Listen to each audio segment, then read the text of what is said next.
With the start of hurricane season fast approaching, recent reports show that cuts in staff vacancies at the National Weather Service and NOAA could impact public safety services. In this episode, I talk with Dan Harkins, COO of Tropical Weather Analytics, about how these cuts could impact the upcoming hurricane season.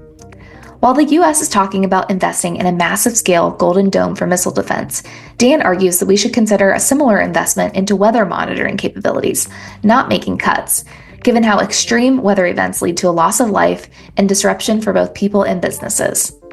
And aside from cutbacks, Dan talks about what's missing in government weather monitoring capabilities and how commercial companies play a role. I'm Rachel Jewett, and you're listening to On Orbit, the podcast that asks, what's our future in space?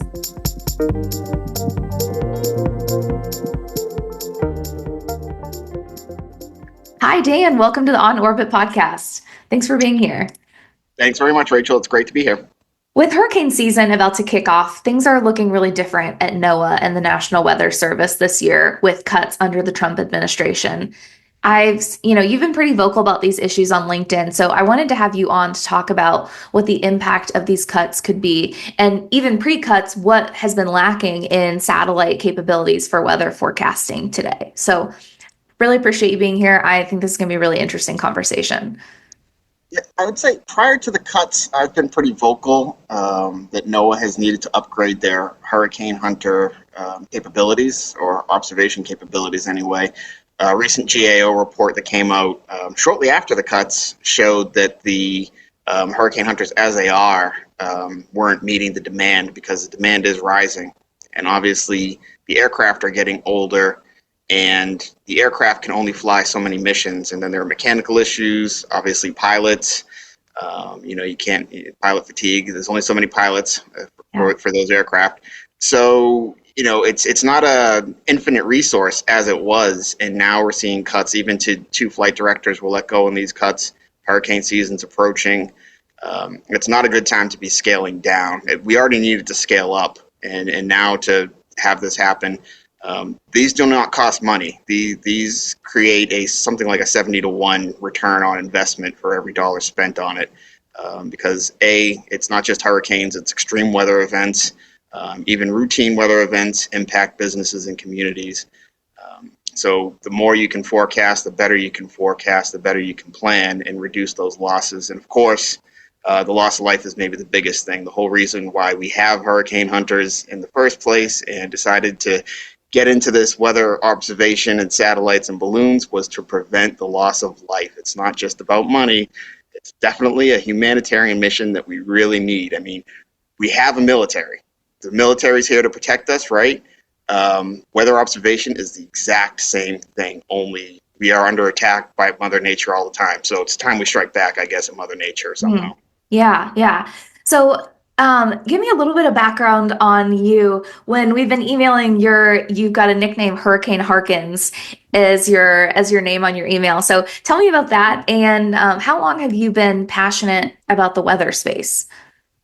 So I'm actually new to weather. Certainly I got the nickname as a joke, obviously. I think I need to get in better shape if I'm going to go by that. But my kid's heavily into weightlifting. He's a freshman in high school, so he kind of started it. It's just a funny thing. He's like, you do hurricanes, right? We'll call you Hurricane Harkins. So that's just kind of a funny thing, and I went with it. I'll lean into it a little bit more as things go. I was really passionate about space. That's kind of how I got into weather observation. Initially, before I joined this company, I was on the manufacturing of satellites and different missions. And when this one came across my desk, initially I was very much interested to manufacture the satellites for them and didn't know all that much about hurricanes, weather. I just knew they were a problem. But frankly, I maybe bring a great experience because my depth of knowledge was, well, we've got those aircraft and we've got satellites, so we've got that covered, right?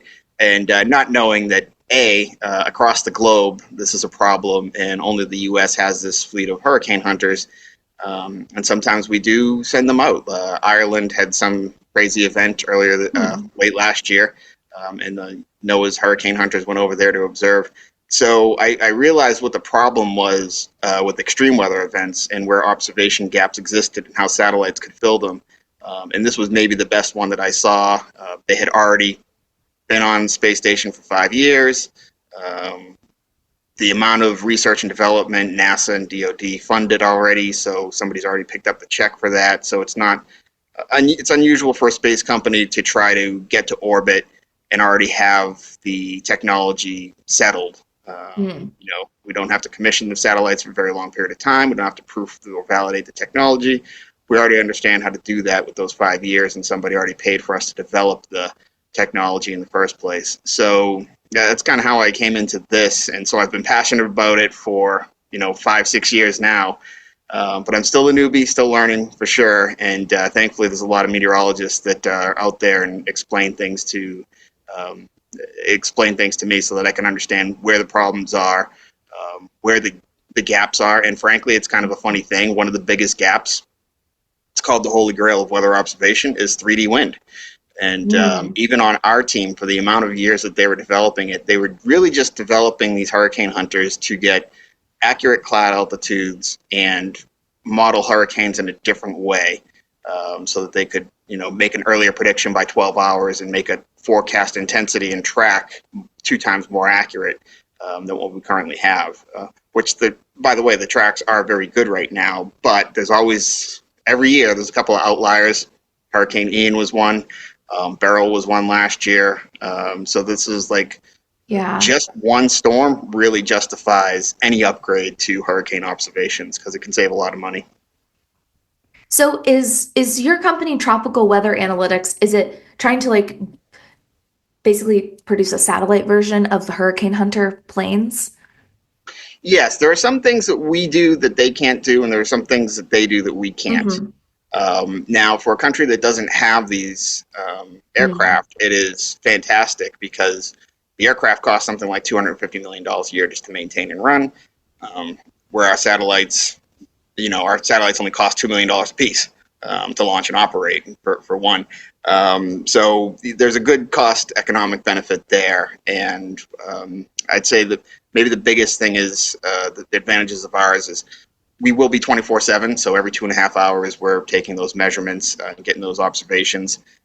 Potentially even in the future, we could get that down to every 15 minutes if we add more satellites. I don't know what the demand is for that just yet, but for aftermath and emergency response, it sure could be useful anyway. And the Hurricane Hunters drop sondes, and they take measurements that we just do not get. We get the 3D wind, we get the clouds, and we model the hurricanes differently. They get air temperature and moisture and things like that. And that's, we do need assets from other satellites and as well as the Hurricane Hunters to make our forecast. So, while it's an opportunity for us that if weather observation is being cut and NOAA is getting cut, it's good for commercial business in a way. But every commercial weather company out there relies on government assets, billions of them, and also the scientists that are developing and taking that data and putting it into places where we can get at it or where it makes sense. There's a lot of data being collected. It's not just, hey, here's the data, and then the companies take it. It needs to be processed, analyzed. It needs an expert. That's just something, not having that will also hurt commercial weather capabilities as well. Yeah, that's a really good point, that the government capabilities are underpinning the commercial industry, that it's all, all of these satellites they're all contributing data that's important and bringing it all together. So I wanted to kind of get your take on some of the cuts that we're hearing about. Earlier this month, CNN reported that 30 of the 122 weather forecast offices don't have a meteorologist in charge right now. And NOAA has seen major cuts to its workforce in recent months with DOGE. So how do you think these vacancies could impact the weather forecasting for the upcoming hurricane season? It will be interesting to see play out because a lot of the work has been done. And I wonder if next year is the year that it really hits and we really feel it. I do feel like for sure, it will be felt this year.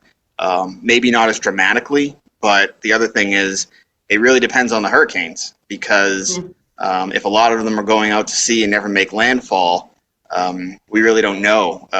Prior to last year, the year before, 2023, there was a lot of strange events and really hurricanes that, if some of those had made landfall, would have been, just huge. And so it's kind of luck a little bit of the amount that might hit. Beryl last year was bad luck because it was really early in the season. Never saw something that intense in the season. And so, these cuts are they're going to hurt. And we're going to see that as the hurricane season goes along as well. So, hopefully there's some common sense and somebody decides there's a way to change this and we can fix this before it gets too bad and before lives are lost. But I frankly, A, don't see that happening. B, we are so oblivious and numb to these disasters unless you're living through them. We live in a world now where I live in New Hampshire, so why should I have to pay for Florida? I do pay for Florida. My federal taxes go for helping Florida in these hurricane impacted areas. So this kind of understatement of cruelty of, well, it doesn't impact me, so we shouldn't have to pay for that.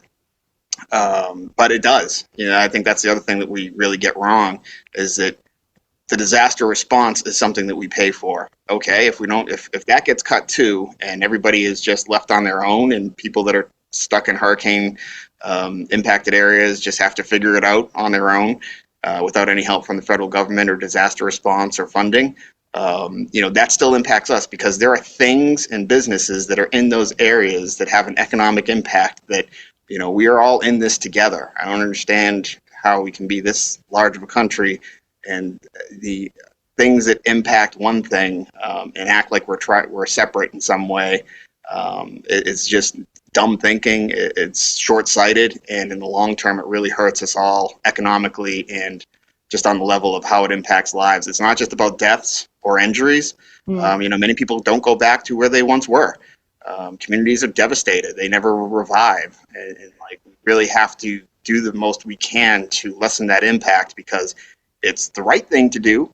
I know nobody wants to do the right thing anymore, apparently, but in addition to it being the right thing to do, it makes good economic sense. It's just a good investment over and over. I can't believe, that's really should be the argument, is it's just a really good investment, and, good. It does good too on top of it, Mm-hmm. Yeah, those are great points, both that it's not just about lives lost, but the impact to people's lives and the economic impact that all these different regions of the country that are hit by hurricanes, they have their own unique economic contributions. And that is, it can impact a lot of a ripple impact, basically, when these areas are hit really hard by hurricanes.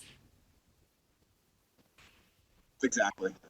I mean, it sounds like you're saying that it's not just, I know that cutting expenses in the federal government is a really big priority for the Trump administration, but this is more than a political issue if people's lives and businesses are at risk. Yeah, and I just, I think especially when we think about how people voted, and I hate to make anything political, I really don't want to politicize this, but it is. In those areas, they decided, yeah, I don't think I want hurricane preparedness and all these services that I rely on for everybody else to pay for. So let's just, vote for this guy and cut these things. And, I don't mind cutting federal spending. I don't mind looking, we should always look. It's not just spend, spend, spend. We should look for smart ways to spend money and to responsibly spend the taxpayer dollar. If healthcare isn't a right or is just a privilege and everybody shouldn't have it, then Congress shouldn't have healthcare either. We shouldn't pay for that. We'd all love their healthcare, and so it's asinine to have somebody with absolutely no experience making these cuts. And unfortunately, I don't know if they know. That might be the worst part to me is. They may very well know what the impact of these cuts are and the lives that will be affected, and that American citizens are at risk. While they're building Golden Dome, which there is not a single missile launch on American soil in our history, whereas hurricanes happen every year, several times a year. Extreme weather happens several times a year. We know that is a danger to the American people. There's no reason to cut these things because why do we have a military if that's the case? Is it the job to save and protect lives? Yes. So this is the smartest investment we can make. And like I always say, and I already said, it's an investment because it actually pays off. It's not, this Right. money isn't being wasted and, oh no, we have to find ways to, pay for that. It pays for itself several times over. hmm I kind of love that idea of a golden dome for hurricane warning or for natural disaster warning. I think what an interesting idea. Yeah, I think it gave me my next marketing pitch for when I'm, because we're not done with hurricane hunters for sure. We have other weather satellite constellations and imaging technology that we want to. This is a step in our process. It's a big one. That's why it's taking us so long, and there are so many industries that are impacted by this. And just to get back to like, what is the impact and why do we need better hurricane Yeah. observations? Is that even as good of a job as NOAA has done? We do have case studies on our website, and our lead scientist usually handles these of where we could have, done better. And 12 hours earlier saves 15% of cost. We know that from many, many studies, and happy to send a link there. But it's also, where do we need to do better? It is lost my train of thought. Edit that out. Oh, that's okay. I am going to ask you a specific question on that, but you also mentioned the $1 billion weather and climate database that is being retired. I'm not super familiar with that database. Can you kind of talk to me about what that is and what it could mean that it's being retired? Uh, you know, I don't like to read into things in a certain way. Yeah. I see that it does cost money to track these things and figure out how much these storms cost, which at the end of the day tells the taxpayer where their investment was put and how much they got out of it. Because when we see these billion-dollar storms, I mean, I think last year there was an estimation of nearly 500 billion because of hurricane season. That's really high. In general, my numbers going back was always, when I talk about this when I talk to investors and I talk to different government agencies, is that over 5 years we lost $500 billion. So if we did that last year in just that one go, that's pretty bad. And I think it's important that we track the damage, but the reason to not track, I can't think of a good one other than ominous ones, is we don't want to track because then people know what corporations are doing, and how their emissions are. Hmm. We can't stop here. It is related to climate change. I don't understand how that's a dirty word or that shouldn't be political at all. So it is a blank check almost to corporations that, hey, no one's tracking this anymore. No one's going to blame you. And if we keep cutting services back, nobody understands the damages that it's costing. So that's how we hide it. And I don't understand. Nobody could give me a good reason for why we would stop tracking that other Yeah. than to do bad things. Yeah. And that's not the type of thing. I mean, that's the type of thing that it needs to come from the government. And like, it wouldn't necessarily make sense for a private company to step in, and well, they might not be able to get that data. That's something that needs to come from the government. Yeah, absolutely. There wouldn't be a company in the world that could find a way to commercialize keeping track of this, Yeah, there's no and make it business. a viable business. It has to be a government program. And again, if we aren't tracking things, that means we can't assess needs. Um, and that's just crazy. If we can't assess needs and don't understand the magnitude of the problem, we're just not even interested in solving the problem. We're just giving up. Mhm. It's just, death to everybody. Hey, I don't know. But to get back to a point that I was making about, how commercial industry, right before I lost my train of thought. Yeah. So the way commercial industries and how it impacts us and something that we can actually see, and this should be a point that's made more often. NOAA gives the best hurricane forecast and extreme weather forecast that they possibly can. But these sometimes aren't good enough for businesses to intelligently implement Okay. because, NOAA can't say the things that I can as a commercial weather company. So offshore oil rigs is probably the big thing. That is a direct impact on everyday life. We're all concerned about gas prices all the time. Gas prices are used as a political bludgeon all the time, make people afraid, and we don't like high gas prices. But for a fact, extreme weather events and hurricane season really impacts those oil rigs, and they want a very granular forecast because they lose hundreds of millions of dollars a year for storms that they don't have to shut down for or scale back production. Okay. So this is a big deal for them, and why commercially they would want a commercial forecast from a private company, because they can't get that from NOAA. That's not NOAA's job. NOAA's job is to be as safe as possible, whereas we can apply a certain amount of risk, and they can then decide, the private companies, if they want to do it. The same goes for insurance companies as well, and utilities. Other power companies Mhm. are in the same sort of boat. And those are, insurance and energy and gas are the things that directly, those are hot button issues, and we're always Yeah. thinking about the cost of those things. And so, scaling back on weather observation is going to make those costs higher. And B, if we actually improve these things, we can, plan better and have a more level, not so many spikes and ripples during hurricane season, especially if it's super active and in the Gulf and impacting some of those offshore oil rigs. Yeah. Um,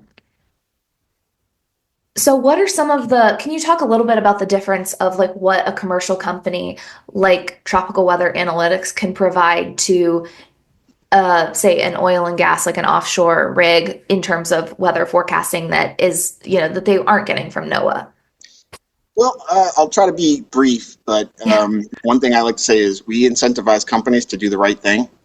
Hmm. And so in oil and gas, the amount of emissions they can actually curb if they, optimize operations as best as possible, they can actually save money. Same thing for maritime, like cargo shipping. We Yeah. know with the hyperlocal forecast that we provide, because we're not just tropical weather or hurricanes, we're getting 3D wind and cloud data that improves all forecasts and can also be specified to hyperlocal locations. And so what can be done is that, if you're a shipper and you're an ocean vessel, and if you want to save something like 4% of fuel cost and emit less, you can end up making millions and millions of dollars a year per vessel, per voyage. So that's a incentive to do the right thing, but it's also economically the smart thing to do. Same works with airlines. Agriculture is maybe one of the biggest areas that we will impact, Okay. because those hyperlocal forecasts for per the crop really helps the farmer use as much water or fertilizer or pesticides, as at the optimal levels, so that way that they don't overuse these resources. Also maximizing growing days, and even when they harvest, these types of hyperlocal forecasts that we'll provide, we do have something specific for the agricultural industry and for the individual farmer that helps them run things a little bit better. And especially in that industry, the profits are very slim, Yeah. and so making those, taking out uncertainty and shrinking that gap and making a little bit of more profitability gives them quite a better living, and helps us all, because food security is obviously a huge issue, and water Yeah. security is unfortunately a growing issue as well. Yeah, it is. Yeah, that's really interesting. What about governments? Is there a way that commercial companies like yours could play a bigger role in giving like state governments weather information in, maybe in recent federal cuts, or if this type of scaling back and cutting environment continues? So for certain, we've always thought that even selling to government, as far as NOAA and the larger agencies, is going to help us business wise, and it's going to help everybody. But selling even to communities and municipalities, the city of Miami, Yeah. so it's not even just a statewide level like Florida. Okay, not all parts of Florida are, directly hit by hurricanes. So, we can get as granular as, on a city by city basis, Or, if it's a state level, we can just do, the state itself would want that because, again, lost jobs, disrupted lives, lost tax revenue, businesses down. Any way you can, if you can prepare, you can accelerate the recovery. So it's not just a matter of, okay, we know what's coming and we did what we could and we got all our assets in place.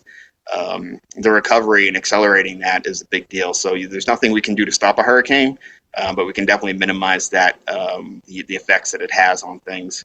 So that's where we would definitely help, and even so, we also measure wildfires, by the way. So, Okay. state of California, at least there's more observation in California because of population. But Canada, for instance, Yeah. there can be a raging wildfire. We won't see it except for satellites.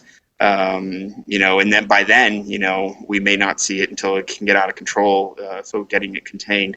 So the wind environment that drives these wildfires would be something that a specific city or county would want from us for that kind of forecast, and just to have in place so that prior to the season starting, during, and then after, because there's also frequently flooding events after wildfires as well. Yeah. Those pyrocumulonimbus, if I can pronounce pyrocumulonimbus clouds, create their own weather. So wildfires actually create their own weather, and you think, well, rain's good, but no, it's actually not. So it's a crazy system where the fires and the rain really can conspire to, there's devastation from the fire, and then all of a sudden the flash flood comes through because of what the fire created. So it's, the best we can do to forecast those, and it's, like I said again, really hyper local on a granular scale. Like, this is the area that's going to be impacted instead of just a large one. So that's where we really help out. And there are other commercial weather companies that are doing things that are similar to us, but not quite. We're doing it in a different way. It took us, over 10 years to develop this technology. So the way we do it is not sensor based; it's more visually based.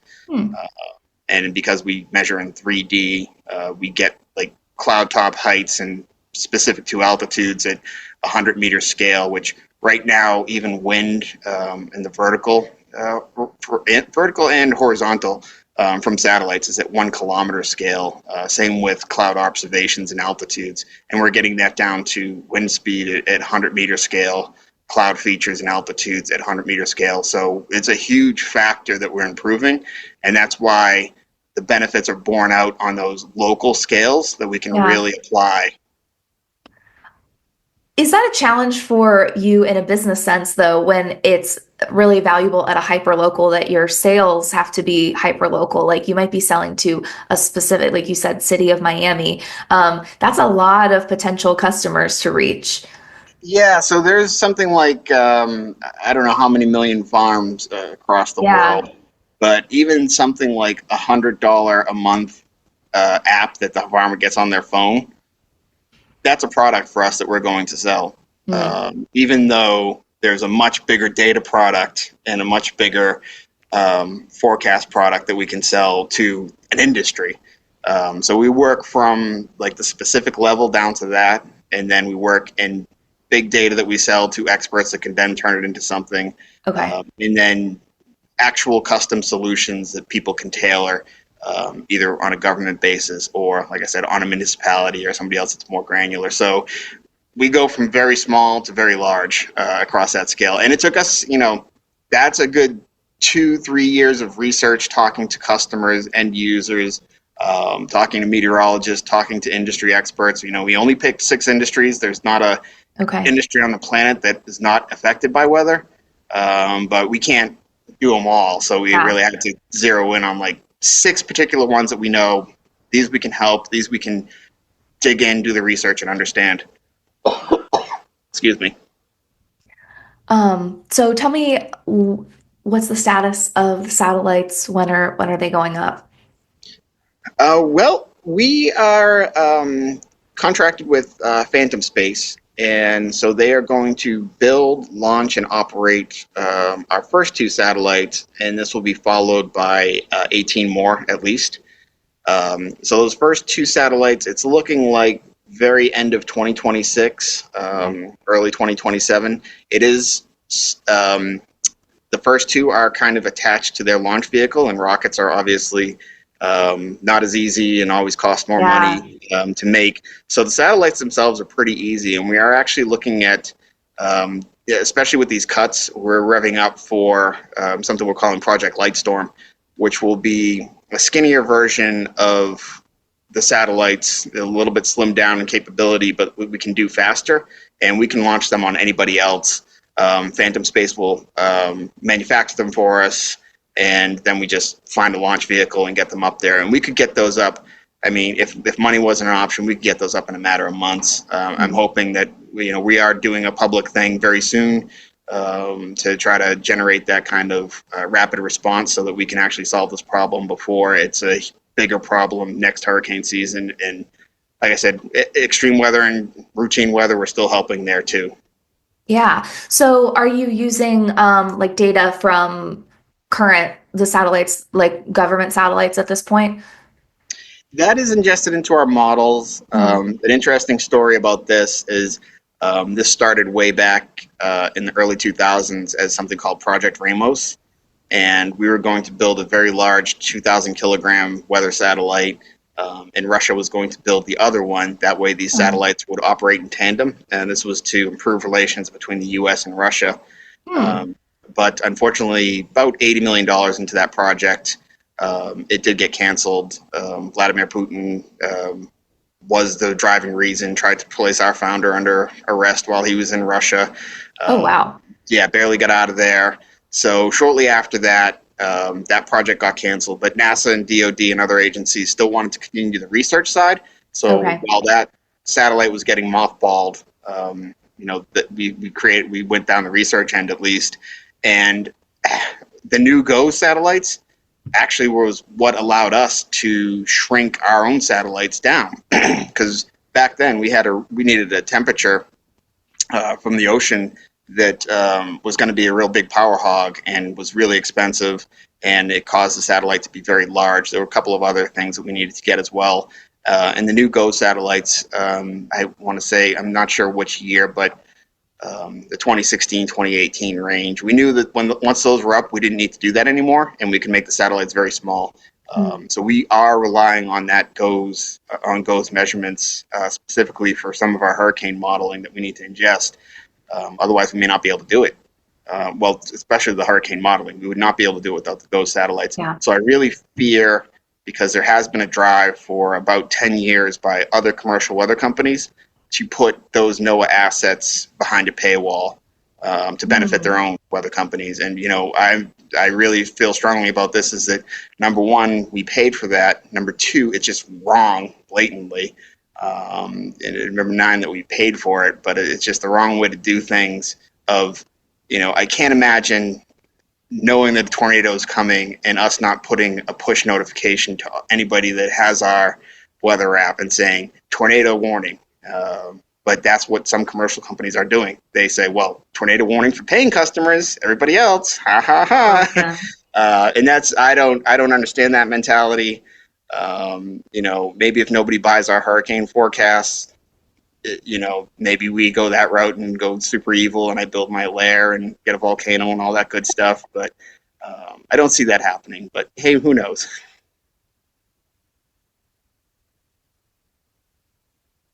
Um, do you think that we will see more advocacy from the weather and climate science community to like really call attention to how important NOAA is and the importance of the government weather satellites?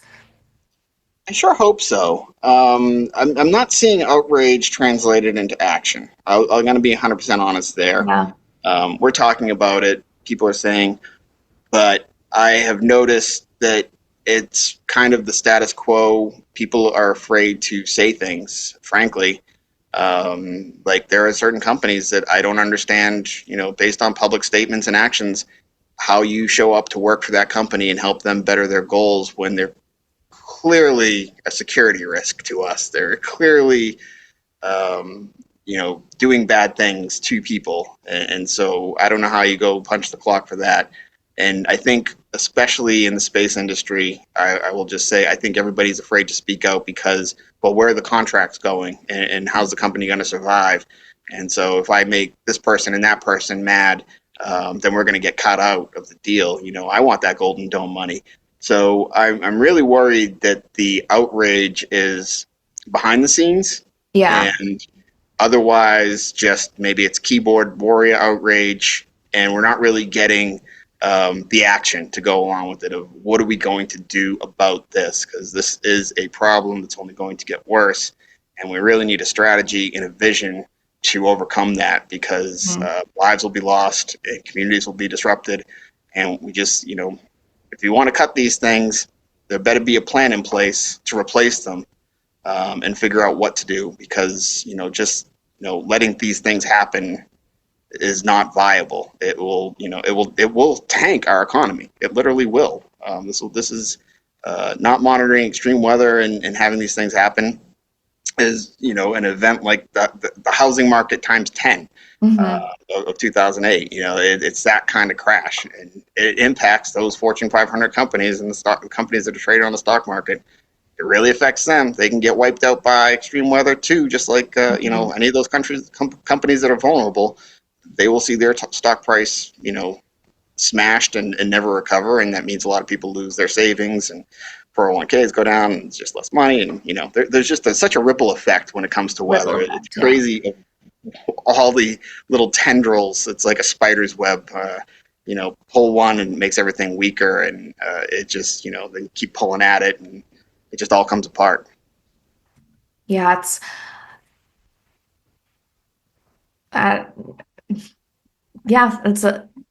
we don't, like you said before, we don't know what's going to happen in this hurricane season, but even the next hurricane season could be more of a concern, because the work that's done ahead of time might not be done next year. So, it's scary to think about. Very much, but hopefully things change before there's real consequences. Mm-hmm. Yeah, absolutely. But it's never good to be reactive after the thing happens. You always want to get ahead of things. Well, Dan, thank you so much. I really appreciate wanting to talk about things that you said that some people are not wanting to talk about. Yeah, great. I appreciate the time. Hopefully I wasn't too chatty, but looking forward to hearing this, and thanks for all the insightful questions. They're really good.